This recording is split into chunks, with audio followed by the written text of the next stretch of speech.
In this tutorial, we're going to learn how to apply AutoSVA to generate a formal property verification test bench to check liveness and safety properties about transactions of your ongoing RTL module. So what we are going to do is we are going to verify a simple FIFO module that we have in this Kickstart folder. This is how the interface looks like, and we're going to follow the steps to create a formal test bench. First thing first, we need to create the environment variables. In this case, our design under test is in our current directory and Kickstart. We are going to also set up the AutoSVA root where we are going to generate the test benches. This is also our current directory. Formal test bench with the AutoSVA tool, which is written in Python. We have to select which is our design under test, which is FIFO.p in this case. We're going to also generate the X propagation properties just to show it, and we'll select which is the tool we are targeting, which is SBY in this case, or it could be just Pergol if you have it installed. Of course, it's complaining because we don't have the annotations written in the RTL module. So what we do is to annotate now, and we do it with this multi-comment block where we say which is the name of our interface. In this case is FIFO. We select here the prefix of these interfaces. So the first one is in, and then this is the type of the interface, which is an incoming transaction that is coming to our model, which is FIFO.b. And then the outgoing interface, it's also called quite conveniently out. Test bench with the previous command. We also use the verbose mode to see how the signals are parsed during the process, but this is not necessary. So let's see what it generated. Let's refresh. Now we see now this formal test bench FIFO, which has the SVA folder with the properties that it generated. We're going to explain a bit more later. And then the command file and configuration for the formal tool we're going to use. Test bench generated, we can go and run the formal tool. And we are going to run it for our FIFO. Okay, so there is a failure in this assertion called FIFO trans ID data unique, and we're going to check why is that data unique. Okay, so the left-hand side is the precondition. So if we have more than one transaction sample, we are not going to allow to set more transactions. And why is that? Let's explore. So what we are doing, generating all of this automatically, we are sampling each of the transactions that come in, and we do so based on the transaction ID, because we did not specify any transaction ID. It's considering there is only one possible ID of transaction. So it's counting how many transactions get in and how many get out. Because we also have a data field for when we are checking data as an invariant, we are checking that every data that comes in comes out too. And if we want to check that integrity, we limit these transactions to only one per transaction ID at a time, so we can sample and check it. We sample when it gets in, and then we check it when it gets out based on the data that we stored. Because we don't have transaction ID, that means there is only one by default. So to solve this problem, we go back to FIFO, and we are going to define a transaction ID, because actually our FIFO can have multiple transactions at a time. In this case, it's the index is 2 bits, meaning 4 transactions, and each of them is 4 bits data path. But that doesn't matter for our transaction ID.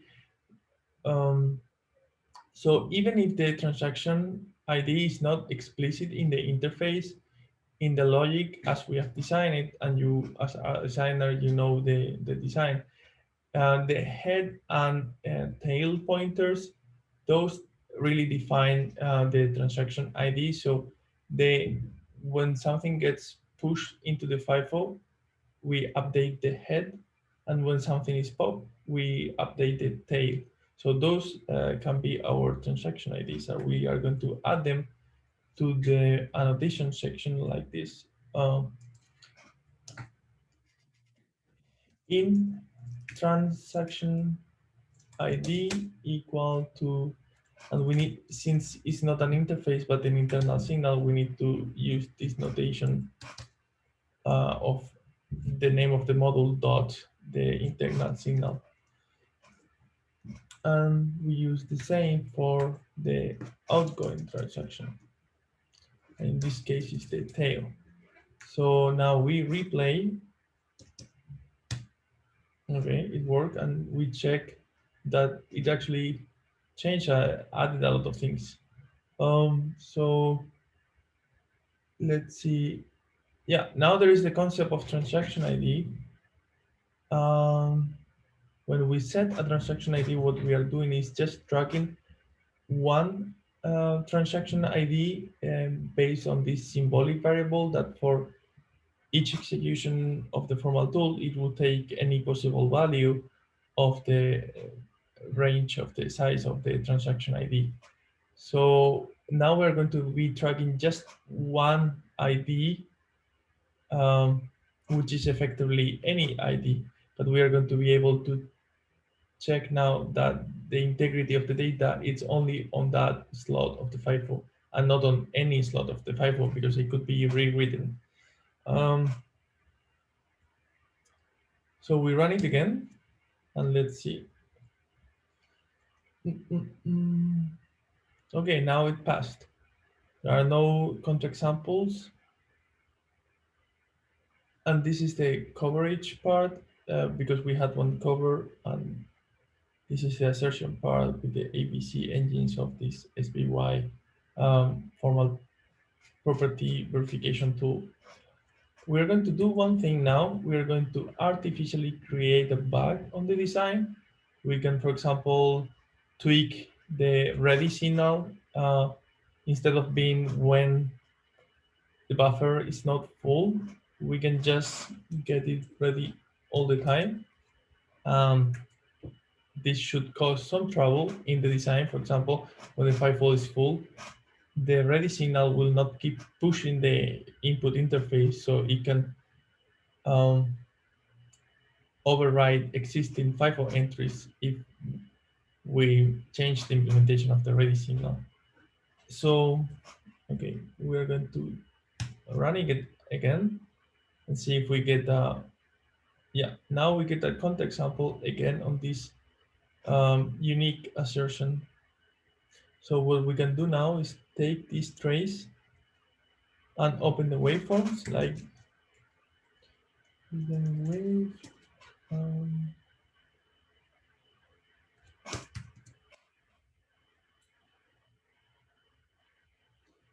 I'm sure some of you have seen the JTK waveforms already. So if we come back, this was the transaction that was complaining. So effectively, we are overwriting transactions, which is our hypothesis would happen, that we override existing entries in the FIFO. But we are going to see it in the waveforms. In transaction, in ready, out valid, out ready. And then we can get the in transaction ID and out transaction ID. So what is happening here, we are getting many entries into the FIFO. We see here is actually every cycle. And we don't always get the output ready. So even though the output valid is high, we are not outputting signals. We are not outputting transactions.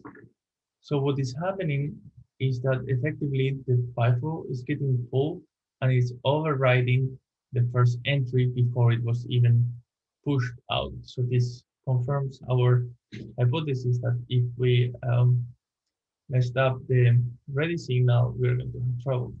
And now we will implement it correctly again.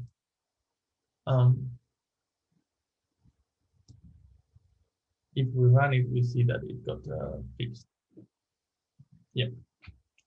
So recapping, this was our quick start module, this FIFO.